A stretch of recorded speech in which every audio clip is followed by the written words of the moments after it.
A four-star general? She repeated, smiling thinly. Sweetheart, pathological lying is nothing to be proud of. The class went quiet. Then someone laughed.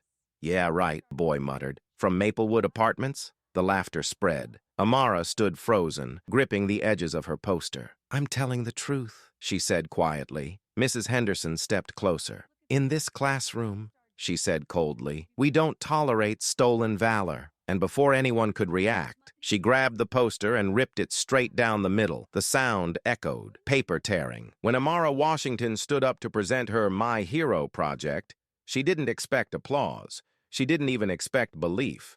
But she never imagined her teacher would destroy it. It was Thursday morning. Room 204 smelled faintly of dry erase markers and disinfectant. Sunlight spilled across polished floors and reflected off neat rows of desks. Amara walked to the front of the classroom holding a trifold poster board. She had stayed up past midnight working on it. Red borders, gold lettering, printed photographs aligned perfectly. At the top, in bold letters, My Hero, General Robert Washington. Mrs. Henderson adjusted her glasses. Well, she said, clasping her hands together. Let's hear it. Amara inhaled slowly. My hero is my father, she began. General Robert Washington, four-star general in the United States Army. He currently serves as Deputy Chief of Staff for Strategic Plans and Policy. The laughter started before she could finish. Low at first, then spreading. A few boys in the back leaned toward each other. Four-star? One whispered loudly. From Maplewood Apartments? More laughter. Mrs. Henderson didn't stop it. She tilted her head slightly. A four-star general? She repeated, her voice smooth but sharp underneath. And he lives... Where exactly? Amara swallowed. In Maplewood, she answered. The teacher raised her eyebrows. How inspirational. The class quieted, sensing something shift. Mrs. Henderson stepped closer to the poster. Amara, she said gently, are we telling stories today? No, ma'am. Because, Mrs. Henderson continued, pathological lying is something we address early. The room froze. Amara felt heat rise to her face. I'm not lying, she said quietly. My father serves at the Pentagon.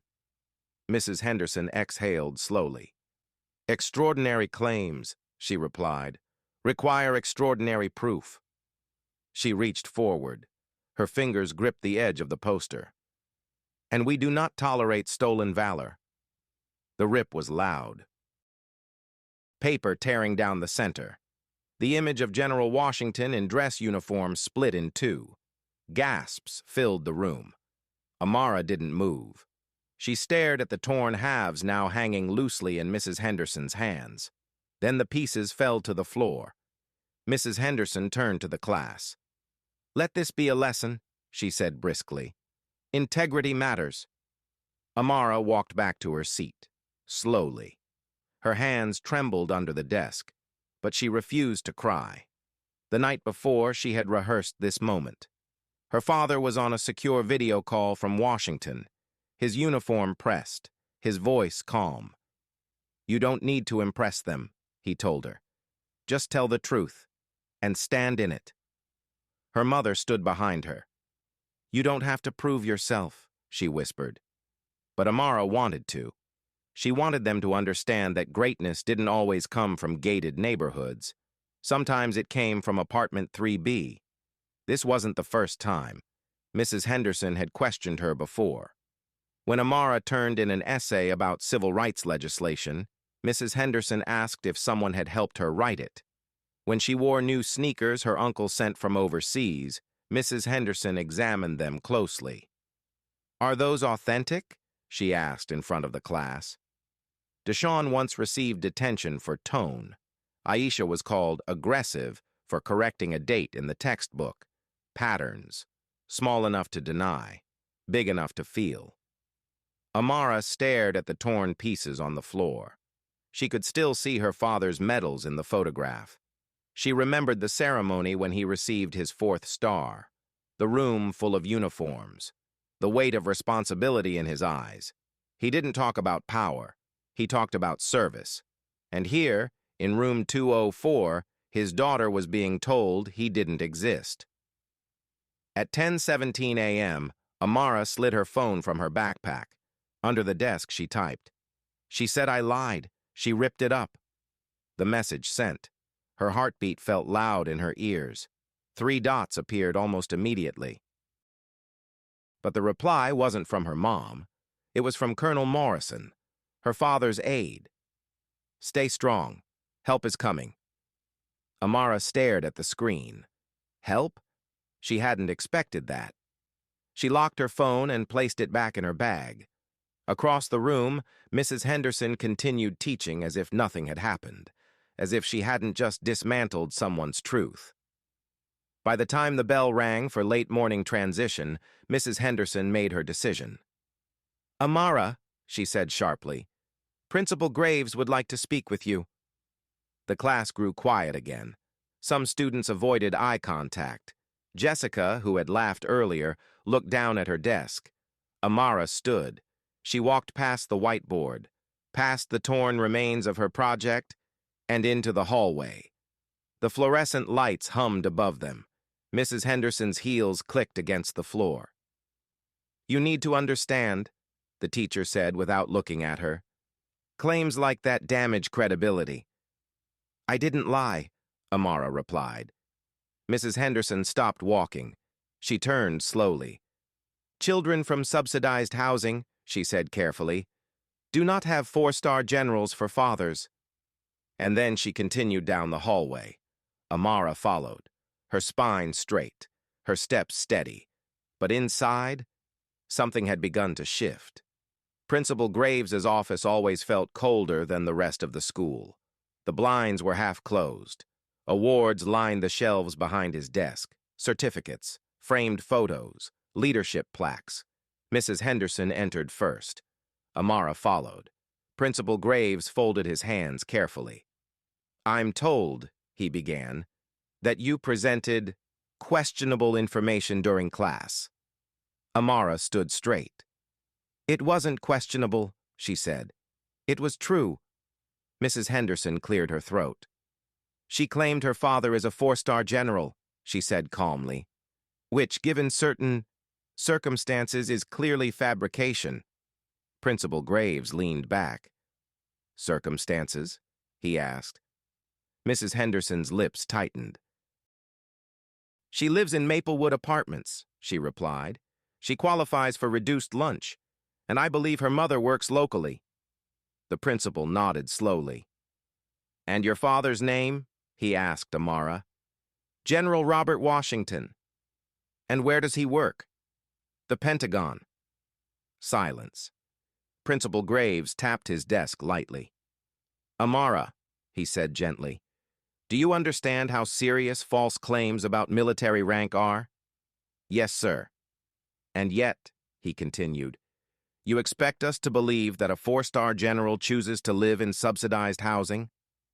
"Yes, sir." Mrs. Henderson shook her head. "This is attention-seeking," she said. "It's not healthy." Amara felt her jaw tighten.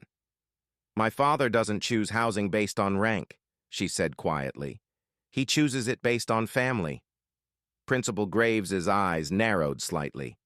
"Your address is listed as 3B, Maplewood, correct?" "Yes." "And your family receives assistance?" Amara hesitated. "Yes." Mrs. Henderson exhaled sharply. "Then we have our answer." Principal Graves folded his hands again. "For the time being," he said carefully, "we will consider this matter unresolved."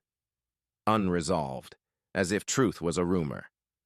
"And," he added, "we may need to reassess your placement in advanced coursework. Integrity is foundational." Amara felt something twist in her chest. "You're removing me from AP history?" she asked. "Temporarily," he replied. "Until credibility is clarified." Mrs. Henderson looked satisfied. At 11:04 a.m., Amara's phone vibrated in her backpack. She didn't check it. She didn't want to seem defiant. Mrs. Henderson returned her to class. The students watched her re-enter. Some whispered, some stared. Her desk felt smaller now, her seat colder. She could feel Jessica looking at her. She could feel the weight of doubt in the air. At 11:17 a.m., the classroom door opened. The secretary appeared. "Mrs. Henderson," she said quietly, "there are visitors requesting access." Mrs. Henderson frowned. "Visitors?" "Yes. For Amara Washington." The room shifted. Mrs. Henderson straightened her blazer. "I'll handle this," she said. Amara felt her pulse rise. She thought about the text. "Help is coming." In the front office, the atmosphere was different. The secretary stood rigid. The air felt charged. Sarah Washington stood near the entrance, calm, controlled. Beside her was a woman in a tailored Navy suit, Attorney Margaret Carter. Mrs. Henderson's smile returned, thin and polite. "Mrs. Washington," she said, "there seems to have been a misunderstanding." Sarah didn't smile back. "I understand perfectly," she replied. Principal Graves stepped forward. "We have concerns about false representation," he began. Mrs. Carter opened a leather folder. "Before we discuss representation," she said evenly, "we should address destruction of student property and public disclosure of personal information." Principal Graves blinked. "Excuse me?" Mrs. Carter's voice remained calm. "We have been documenting patterns," she continued. "Patterns involving military families, particularly families of color." Mrs. Henderson stiffened. "This is outrageous," she said. Sarah finally spoke again. "You tore up my daughter's project." Mrs. Henderson folded her arms. "She fabricated rank." "Did you verify?" Sarah asked. Silence. Principal Graves cleared his throat. "Given the socioeconomic indicators," he said carefully, "we considered it improbable." "Improbable," Sarah repeated softly. Mrs. Carter slid a printed document across the desk. "Before we escalate," she said, "I suggest you verify now." Principal Graves hesitated, then turned toward his computer. His fingers hovered above the keyboard. He typed, "General Robert Washington." The screen loaded. Official Department of Defense page. 4 stars. Deputy Chief of Staff for Strategic Plans and Policy. Confirmed. The color drained from his face. Mrs. Henderson leaned forward. "What does it say?" she asked. Principal Graves didn't answer immediately. He swallowed. "It appears," he said slowly, "that General Robert Washington is legitimate." Silence fell heavy. Sarah's voice was steady. "My daughter told the truth." Mrs. Henderson's posture shifted. "Well," she began, "that still doesn't explain—" The front doors opened again. Boot steps echoed against tile. 2 uniformed officers entered first. Behind them, Major General Patricia Hughes and Lieutenant Colonel Morrison. The atmosphere changed instantly. Major General Hughes removed her gloves calmly. "We are here," she said evenly, "to initiate a formal inquiry." Mrs. Henderson's confidence cracked. "A formal inquiry?" she repeated. Lieutenant Colonel Morrison held up a clear plastic folder. Inside were photographs. One of them showed the torn remains of Amara's poster on the classroom floor. "Destruction of personal property," he said. Major General Hughes continued. "Public disclosure of federally protected student information." Principal Graves's hands trembled slightly. Mrs. Henderson looked from face to face. "This is being exaggerated," she insisted. Major General Hughes met her eyes. "No," she replied quietly. "It's being documented." And somewhere down the hallway, Amara sat in class, unaware that everything was about to change. Room 204 felt different now.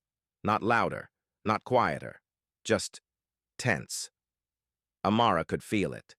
The air had shifted. Mrs. Henderson hadn't returned.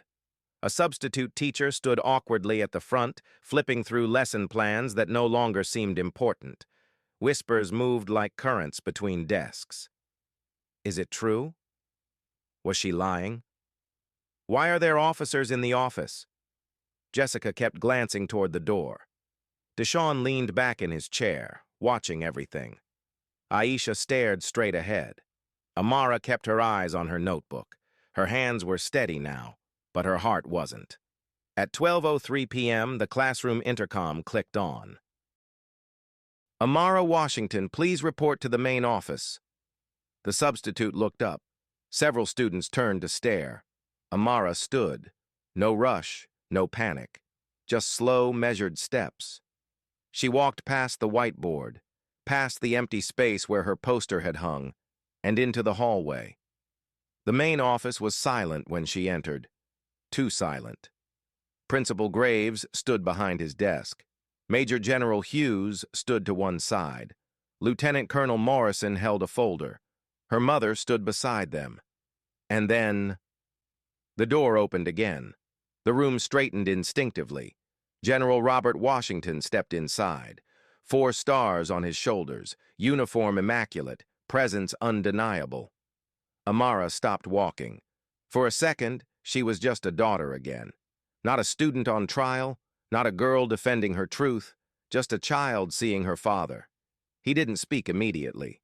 He crossed the room, kneeled in front of her. His voice was soft.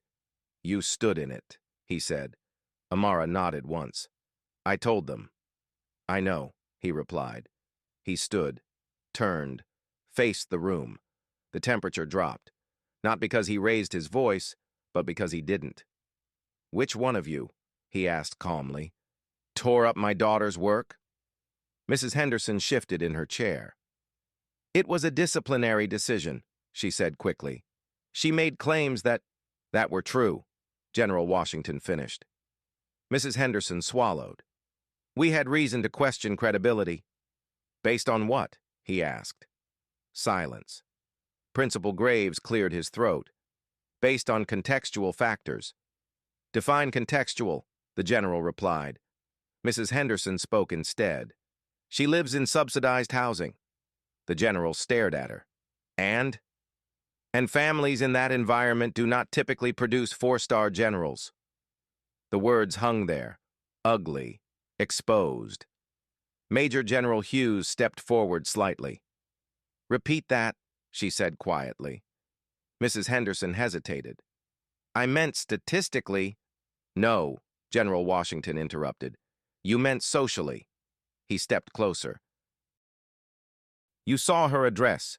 You saw her lunch status. And you decided what she was allowed to be." He turned to Principal Graves.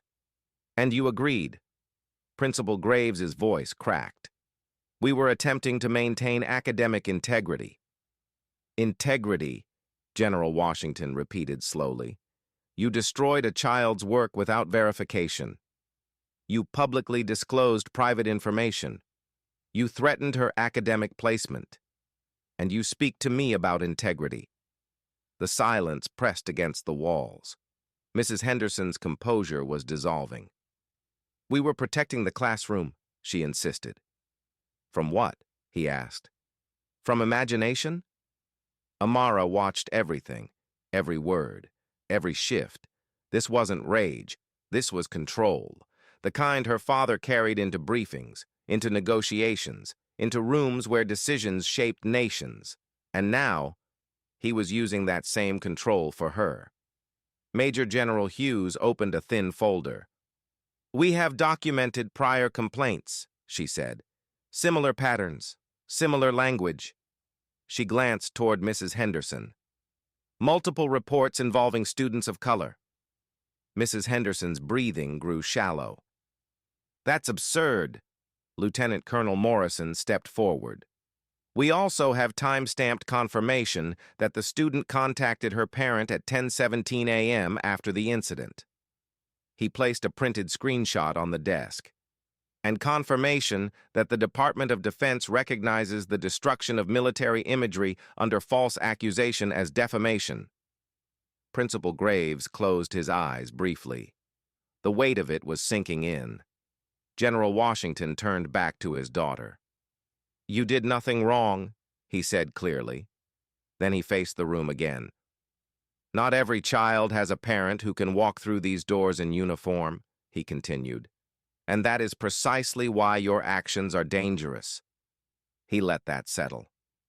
Because what happens to the children whose truth you dismiss when no one arrives? No one answered. The clock ticked on the wall. Mrs. Henderson looked smaller now. Her voice trembled. I did what I thought was reasonable. No, Major General Hughes said quietly. You did what felt comfortable.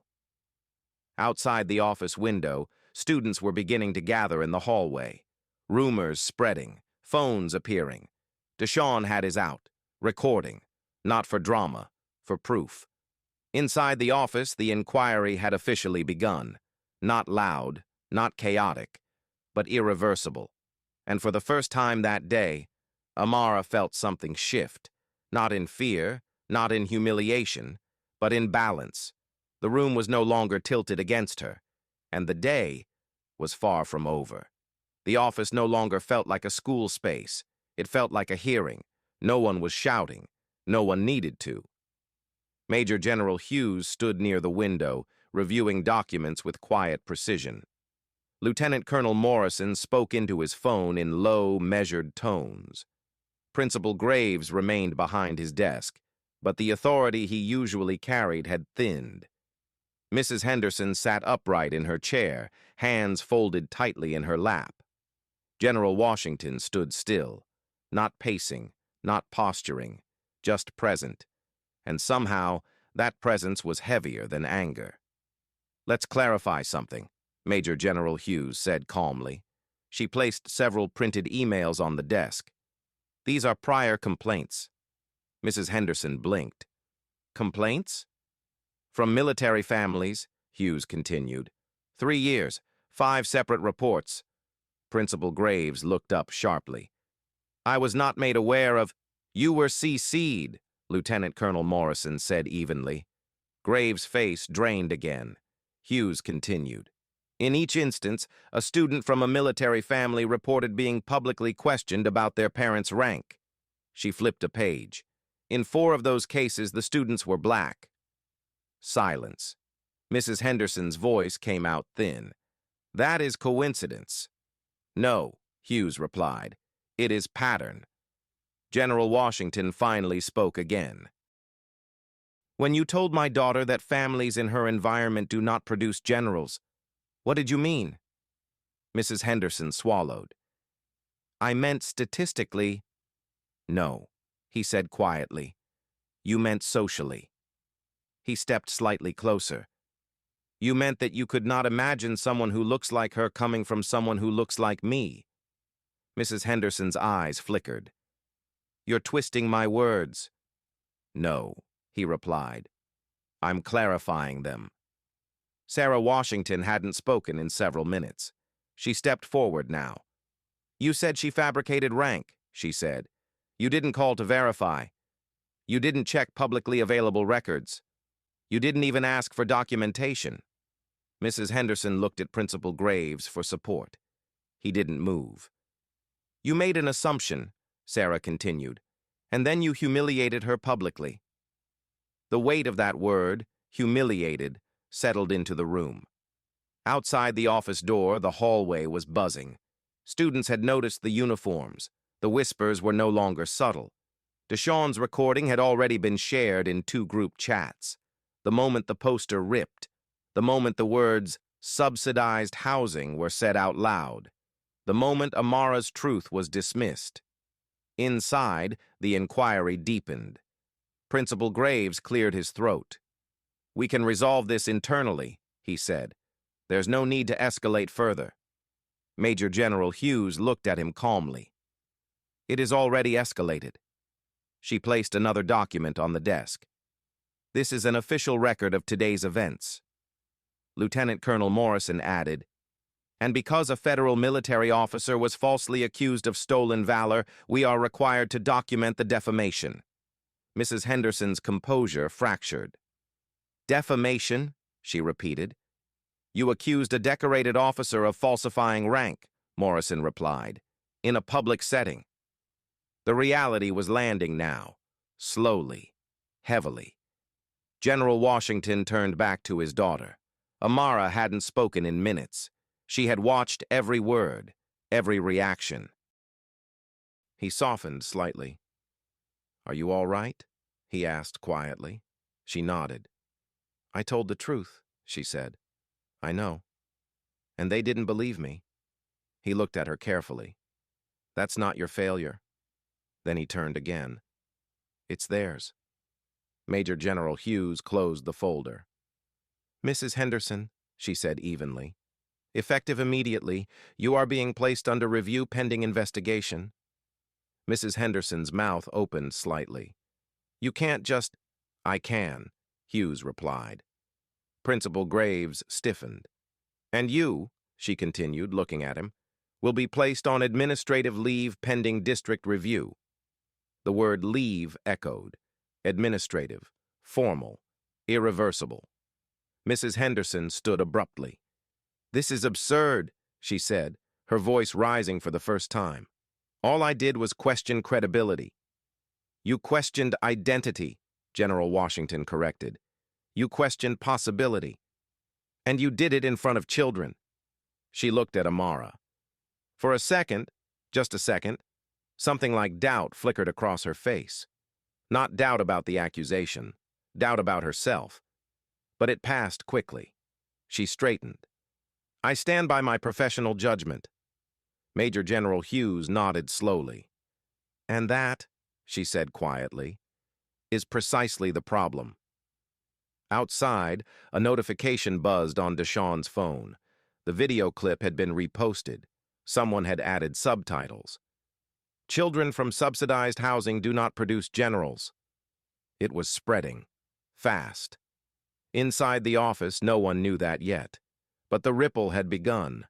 And ripples, when strong enough, become waves. General Washington placed one final document on the desk. A photo. It was from his fourth-star ceremony, Amara standing beside him, smiling, proud. "In this photo," he said calmly, "she was 9. She's been standing in her truth for a long time." He paused. "Today, you tried to tear it down." He looked at Mrs. Henderson. "You failed." The meeting adjourned without announcement. Major General Hughes gathered her documents. Lieutenant Colonel Morrison stepped aside to make a call. Principal Graves sat frozen. Mrs. Henderson said nothing more. Amara walked out of the office between her parents. The hallway fell silent as students watched them pass. Uniform gleaming, spine straight, truth undeniable. But the day wasn't finished yet. By the time Amara stepped back into the hallway, the school already knew. No official announcement had been made, no statement released. But students talk, phones record, and truth moves faster than policy. The sight of 4 stars on General Washington's shoulders had traveled through whispers like electricity. Was that her dad? Wait, she wasn't lying? Is Mrs. Henderson in trouble? Deshawn stood near the lockers. He didn't speak. He simply nodded once when Amara passed. Aisha offered a small, steady smile. Jessica looked pale. Inside the faculty conference room, doors closed. District representatives had arrived. Major General Hughes sat at one end of the long table. Lieutenant Colonel Morrison beside her. Principal Graves sat opposite them. Mrs. Henderson remained rigid. A district supervisor adjusted her glasses. "We need clarity," she said carefully. Major General Hughes didn't raise her voice. "You have it," she replied. She slid forward a tablet. On the screen, Deshawn's recording. The moment the poster tore. The moment the words were spoken. "Families in that environment do not produce 4-star generals." The room was silent except for the playback. The district supervisor paused the video. She looked at Mrs. Henderson. "Did you say this?" Mrs. Henderson inhaled sharply. "It was taken out of context." "What context?" Hughes asked evenly. "Makes that appropriate?" No one answered. Meanwhile, Amara sat in the library, her parents beside her. She hadn't asked for this. She hadn't asked for officers, or hearings, or formal inquiries. She had just asked to be believed. Her father sat beside her quietly. "Are you embarrassed?" he asked softly. She thought for a moment. "No." "Angry?" "A little." He nodded. "That's allowed." She looked at him. "I didn't want you to come in uniform." He smiled faintly. "I didn't come in uniform for them." He paused. "I came in uniform for you." Back in the conference room, the district supervisor spoke again. "Principal Graves," she said, "why was the student's lunch status mentioned publicly?" Graves looked down. "It was part of contextual evaluation." The supervisor's expression hardened. "That is protected information," Major General Hughes added calmly, "which makes the disclosure a violation." Mrs. Henderson's confidence was gone now. "What was I supposed to think?" she asked quietly. "That a four-star general just chooses to live in subsidized housing?" General Washington answered before anyone else could. "Yes." The word landed heavily. "Yes," he repeated, "because leadership is not measured by zip code." He leaned forward slightly. "My daughter lives there because we prioritize proximity to family support while I serve in Washington." He held eye contact with the district supervisor. "And because I believe leaders should not isolate themselves from the communities they protect." The room went quiet again, not out of fear, out of realization. Outside, the video had reached parents, then local community groups, then a regional reporter. The caption was simple: "Teacher accuses student of lying about four-star general father. Watch what happens." The shares multiplied. Inside the school, administrators began receiving calls, questions, requests, concern. The story was no longer contained within room 204. Mrs. Henderson finally spoke again. "I was maintaining standards," she insisted. "Standards," Major General Hughes repeated. "You destroyed her work. You dismissed her identity. You threatened her academic placement. And you call that standard?" Mrs. Henderson had no answer. Principal Graves's shoulders sagged. The district supervisor closed her folder. "Effective immediately," she said. "Mrs. Henderson is suspended pending formal investigation." She turned to Graves. "And you are placed on administrative leave until further review." The words were final, not dramatic, just procedural. But procedures change lives. In the library, Amara's phone buzzed. A message from Deshawn. "They suspended her." She stared at the screen, then at her father. "They did it," she whispered. He didn't smile widely. He didn't celebrate. He simply nodded. "This isn't about winning," he said quietly. "It's about correcting." She leaned her head lightly against his shoulder. For the first time that day, she felt tired. Not defeated, just tired. Because standing in truth takes energy. And she had stood all day. Outside the school building, reporters had begun to gather. Cameras, microphones, speculation. But General Washington declined interviews. "This is about my daughter's education," he said calmly, "not headlines." Yet headlines were forming anyway. Because when bias is exposed in daylight, it doesn't stay small. It spreads, and it forces systems to respond. As the final bell rang, students walked out into a different school than they had entered that morning. Room 204 was locked. The poster pieces had been collected as evidence, and in the quiet of the empty classroom, the whiteboard still read, "My hero." But now the words felt different. Not like an assignment, like a question. Who gets to be believed? And who decides? The next morning felt unfamiliar, not chaotic, not loud, just different. Room 204 was open, but Mrs. Henderson was not there. A substitute sat quietly at the desk. Students whispered less than usual. Even the fluorescent lights seemed softer. At 8:15 a.m., the intercom clicked on. "Attention students and staff," a new voice said calmly. "This is Dr. Patricia Foster." A pause. As of today, I will be serving as interim principal. Students looked up. Teachers straightened. Dr. Foster continued. Effective immediately, the district is implementing new policies regarding verification procedures, privacy protections, and equitable academic review. Her tone was steady, controlled. Additionally, we are launching a new initiative called Hall of Heroes. A murmur moved through the room. This exhibit will celebrate student projects without prejudice. Every story will be respected. Every voice will be heard. The announcement ended.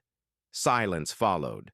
Not confusion, not tension, something closer to recalibration.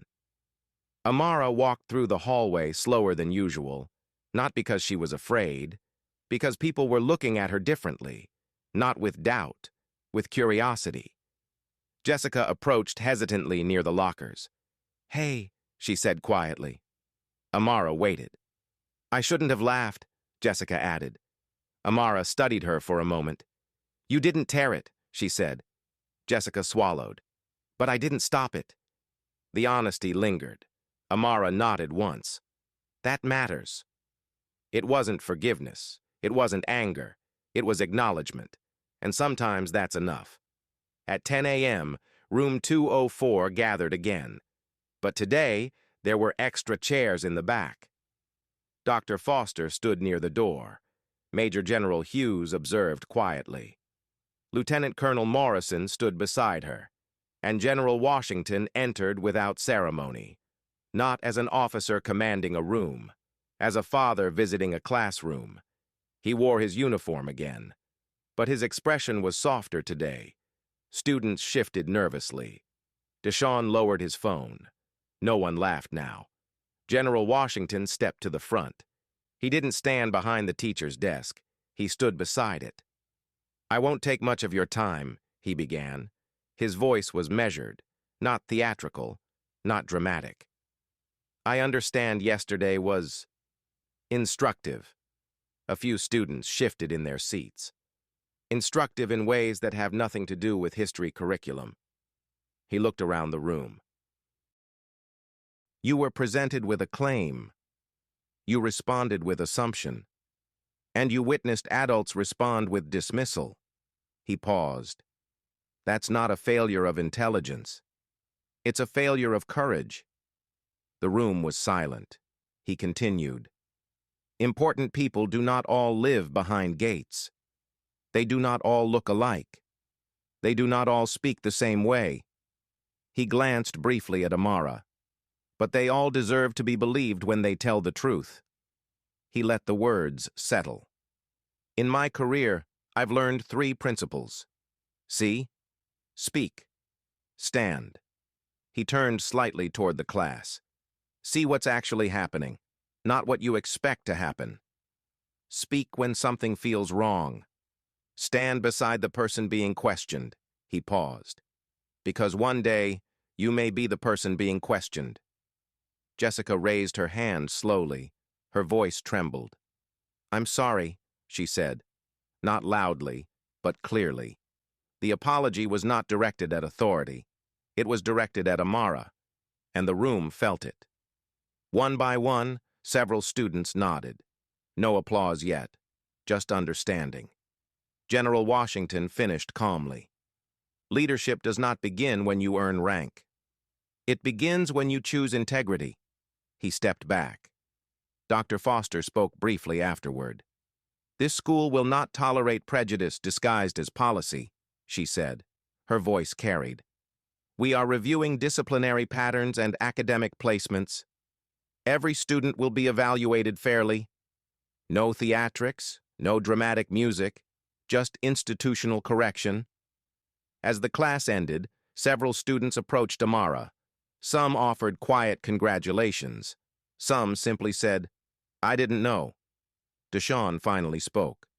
"I recorded it," he said. "I know," Amara replied. "Thank you." He shrugged slightly. "It wasn't for drama. It was for proof." She smiled faintly.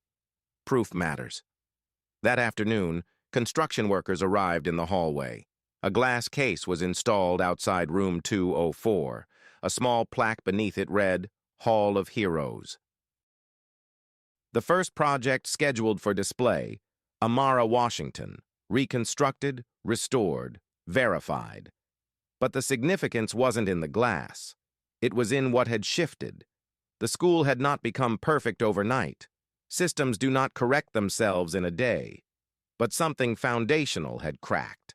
And in that crack, light entered. That evening, as Amara sat at the kitchen table in apartment 3B, her father removed his uniform jacket. He placed it carefully over a chair. "You were brave," he said. She looked at him thoughtfully. "I was just honest." He smiled. That's usually the same thing. Outside, the world continued as usual. Traffic, news cycles, conversations. But inside that apartment, a lesson had been written. Not on paper, not on a poster, but in memory. And memory lasts longer than headlines. 6 months later, room 204 didn't feel like the same classroom. The desks were arranged differently now. The walls displayed student work more prominently. And outside the door, the glass case labeled Hall of Heroes had grown. Amara's restored project stood in the center. Not oversized, not exaggerated, just intact, verified, respected. But the biggest changes weren't visible in glass. They were visible in data. Enrollment in AP history had increased by 18%. Students who once avoided advanced placement were now signing up. Disciplinary referrals for Black students had decreased significantly. Counselors had begun reviewing academic placement policies more carefully. Patterns that had once been invisible were now documented, discussed, corrected. Dr. Foster held monthly open forums in the auditorium. Students spoke, parents asked questions, teachers listened. And for the first time, many students felt something new. Predictability, not in outcomes, but in fairness. Deshawn's recording had spread far beyond the district. The clip was shared on social media thousands of times. But what made it powerful wasn't outrage. It was clarity.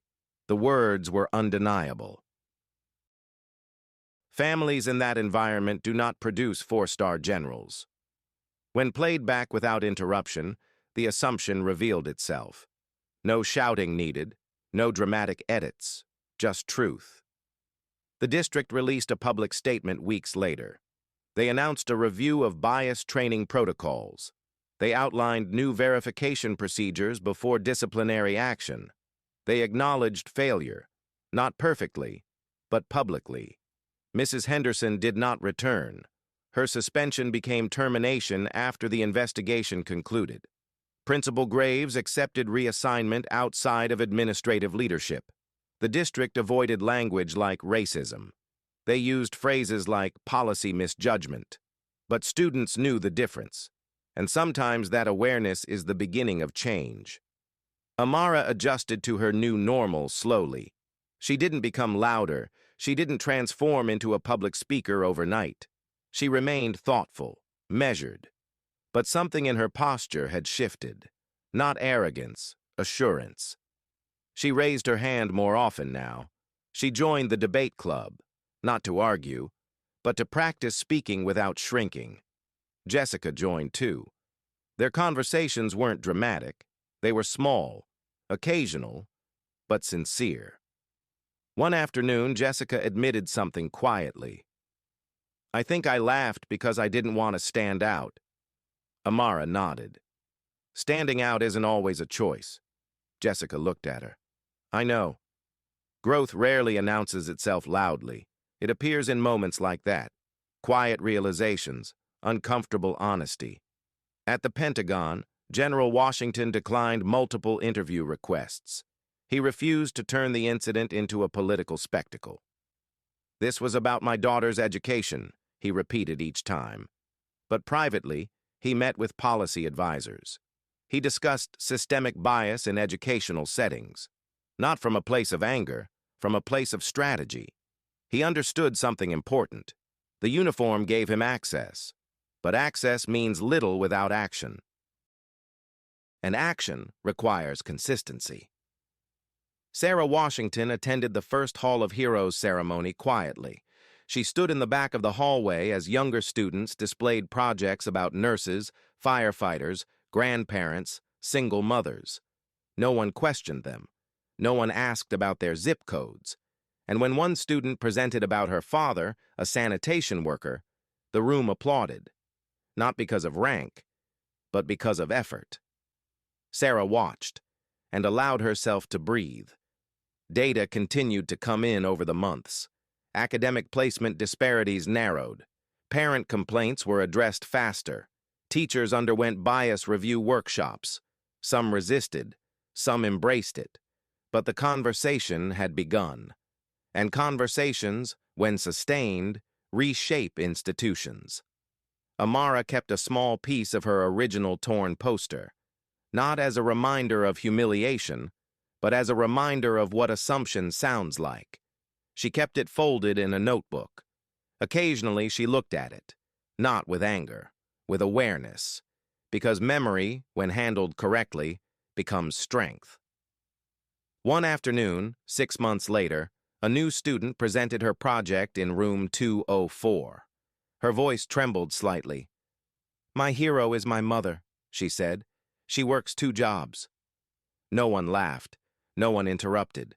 The room listened. Amara felt something steady inside her, a quiet confirmation. Sometimes change is not dramatic. Sometimes it is simply the absence of dismissal. And that absence can feel revolutionary. Outside the school, the world remained imperfect.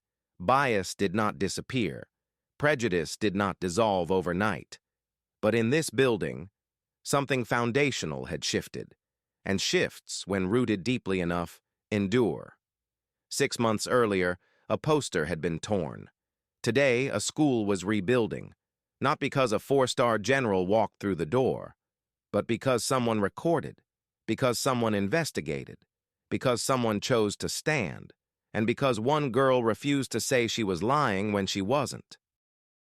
Only one part of this story remained, the part that matters most.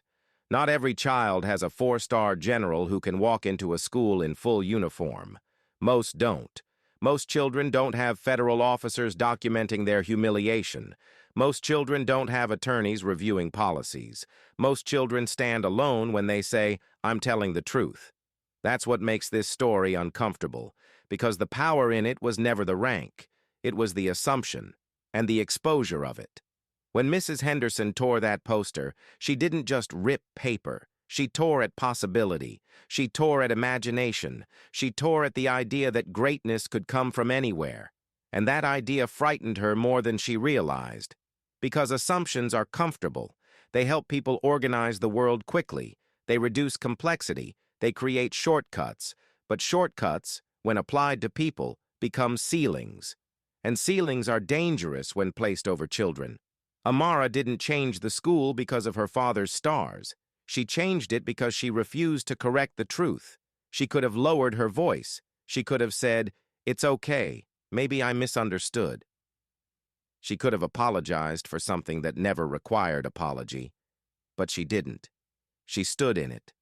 And standing in truth, especially when doubted, requires something deeper than confidence.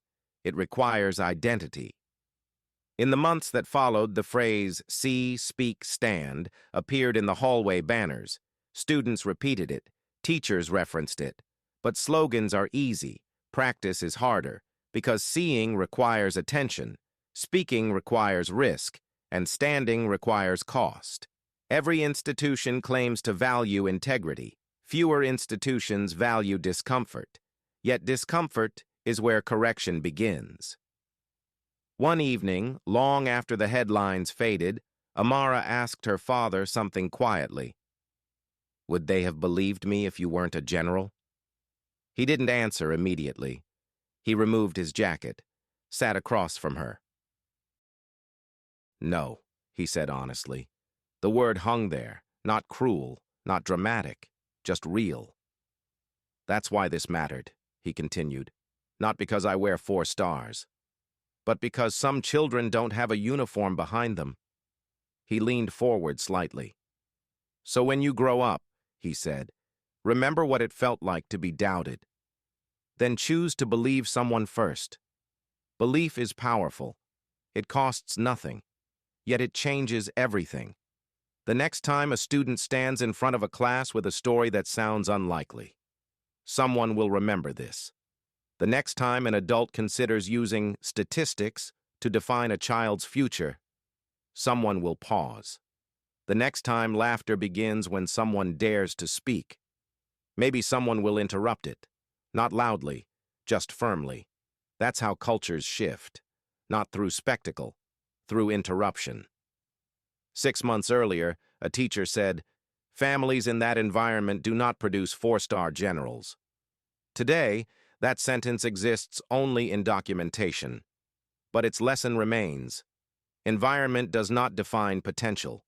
Income does not define capacity. And zip code does not define destiny. Those who assume otherwise limit themselves more than anyone else. Amara still walks through the same hallway, still sits in classrooms, still completes assignments. But she walks differently now, not because she proved something, but because she understands something. Truth doesn't always arrive with protection. Sometimes it arrives alone. And when it does, someone has to choose to stand. In the end, this was never a story about military rank. It was a story about credibility, who receives it automatically, and who must fight for it. It was a story about how quickly adults can mistake bias for logic, and how powerful correction becomes when evidence replaces assumption. But more than that, it was a reminder that every child who speaks deserves to be heard before being evaluated, deserves to be believed before being dismissed, deserves dignity before discipline. Not every story ends with accountability. Not every injustice is corrected, but every correction begins the same way, with someone saying, "That's not true," and refusing to step back. Amara Washington stood in her truth. Her father stood beside her. Her community stood behind her. And a school learned something it should have known all along. Greatness does not ask permission from expectation. It simply exists. The only question is, will you recognize it? Will you protect it? Will you stand